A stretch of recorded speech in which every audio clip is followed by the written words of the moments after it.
Hello बच्चों, so let's read this question. Question कह रहा है 1 mole of how many of the following acids neutralize exactly 1 mole of NaOH under favourable conditions. यानी हमें कुछ acids given है और हमसे पूछा गया है इनमें से कितने एसिड्स ऐसे हैं जिनका अगर 1 mole लिया जाए तो एग्जैक्टली 1 mole NaOH को न्यूट्रलाइज वो कर देंगे। तो इस क्वेश्चन को शुरू करते हैं हम अपने की कंसेप्ट के साथ, जो कि है न्यूट्रलाइजेशन रिएक्शन। न्यूट्रलाइजेशन रिएक्शन के बारे में हमें थोड़ा सा आइडिया होना चाहिए क्या होती है, तब हम इस क्वेश्चन को जो है सॉल्व करना शुरू करेंगे। अगर हम देखें व्हाट इज़ न्यूट्रलाइजेशन रिएक्शन, तो क्या होता है जब कोई एसिड और बेस रिएक्ट करते हैं तो फॉर्म होता है सॉल्ट एंड वाटर।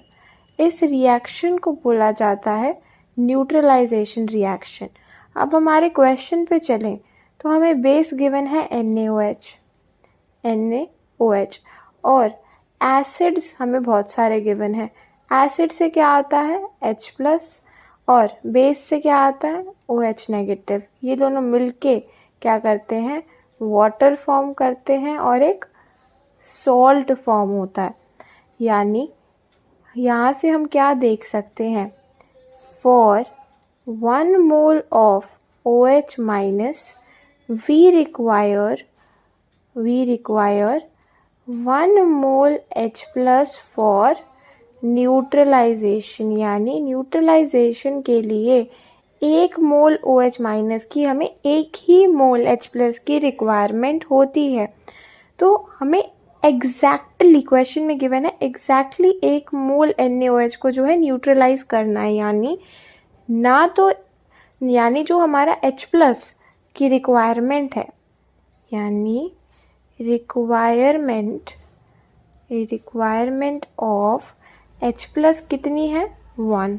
यानी एसिड्स ऐसे होने चाहिए जो एक ही H+ अपना निकाल सके, वही एग्जैक्टली 1 mole NaOH को जो है न्यूट्रलाइज करेंगे। अगर H+ ज़्यादा होंगे तो हमारे जो है एसिडिक नेचर रहेगा, न्यूट्रलाइज नहीं होगा सॉल्यूशन। तो एक H+ रिमूव करना यानी मोनोप्रोटिक एसिड्स। मोनोप्रोटिक एसिड्स वो एसिड्स होते हैं जो एक H+ आयन जो है रिमूव करते हैं। यानी हमें जो गिवन सेट ऑफ एसिड्स है उनमें से मोनोप्रोटिक एसिड्स कौन से हैं वो ढूंढने हैं। तो चलिए देखते हैं।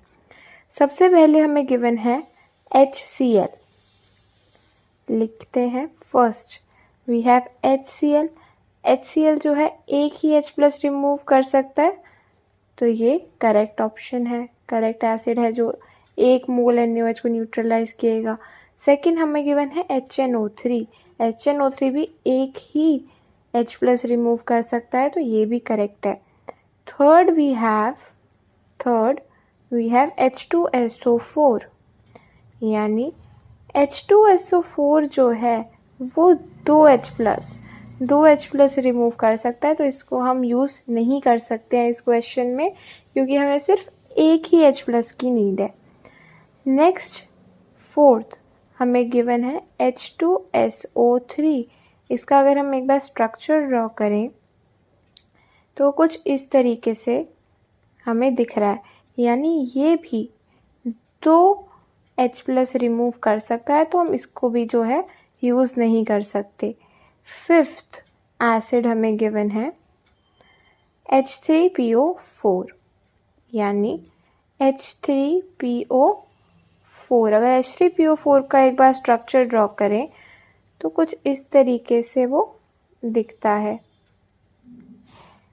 यानी हम कह सकते हैं कि H3PO4 तो 3H+ रिमूव कर सकता है, तो हम इसको भी यूज़ नहीं कर सकते इस एसिड को। Sixth we have H3PO3। यानी कुछ इस तरीके से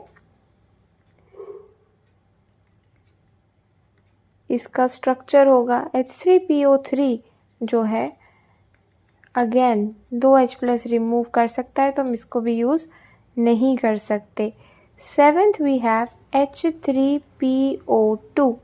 H3PO2 का अगर स्ट्रक्चर ड्रॉ करें तो कुछ इस तरीके से होगा,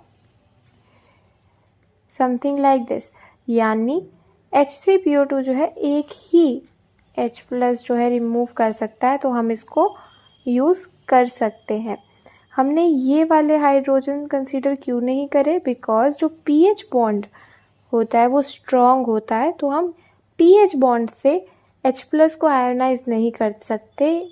जो OH वाला बॉन्ड है वो वीक है, तो सिर्फ एक ही H+ आयन जो है हम रिमूव कर सकते हैं। तो हम क्या कह सकते हैं कि H3PO2 में only one ionizable hydrogen is present. ठीक है, अब अगर नेक्स्ट देखें H3PO2 के बाद हमारे पास गिवन है H4P2O5। So number 8 we have H4P2O5। यानी इसका स्ट्रक्चर अगर अब हम ड्रॉ करें तो होगा कुछ इस तरीके से, POP bond, double bond O, 2 OH and H, यानी दिस इज H4P2O5। अब अगर हम इस स्ट्रक्चर में देखें तो फिर से 2 आयोनाइजेबल हाइड्रोजन प्रेजेंट है, 2 आयोनाइजेबल हाइड्रोजन्स आर प्रेजेंट, यानी हम H4P2O5 को भी यूज़ नहीं कर सकते हैं। अब लास्ट ऑप्शन देखते हैं, हमारा 9th इज H3BO3, यानी बोरिक एसिड गिवन है। अब हमें ये समझना है कि बोरिक एसिड एक प्रोटिक एसिड नहीं है, it is not a protic acid. ये क्या है? It is a Lewis acid, यानी ये इलेक्ट्रॉन्स जो है एक्सेप्ट करता है और H+ रिलीज नहीं करता है प्रोटिक एसिड्स की तरह। तो अगर हम देखें क्या होता है H3BO3 में, H3BO3 कुछ इस तरीके का स्ट्रक्चर है। अब जब ये रिएक्ट करता है वाटर के साथ, सॉल्यूशन में वाटर है, वाटर के साथ रिएक्ट करने से क्या होगा, जो बोरिक एसिड है वो एक इलेक्ट्रॉन डेफिशिएंट स्पीशी है, it is a electron deficient species. तो इलेक्ट्रॉन की कमी होने की वजह से जो ऑक्सीजन का लोन पेयर है वो अटैक कर देता है बोरॉन पे। इससे क्या स्पीशी बनती है हमारी? OH2। ये वाटर ने अपना लोन पेयर दिया और बाकी 3 OH जो है पहले से थे, और बोरॉन पे आएगा अब एक नेगेटिव चार्ज। अब ऑक्सीजन पॉजिटिव चार्ज रखना नहीं चाहता तो वो एक H+ जो है रिमूव करता है, जिससे फाइनल स्पीशी हमारी कुछ इस तरीके की ऑब्टेन हो जाती है एंड अ नेगेटिव। यानी हमारी जो फाइनल स्पीशी H3BO3 से बनेगी वो होगी BOH4 नेगेटिव। यानी हम क्या देख रहे हैं कि H3BO3 भी एक H+ जो है रिमूव कर रहा है इस प्रोसेस में, जबकि वो एक प्रोटिक एसिड भी नहीं है। सो हम जो है H3BO3 को भी यूज़ कर सकते हैं।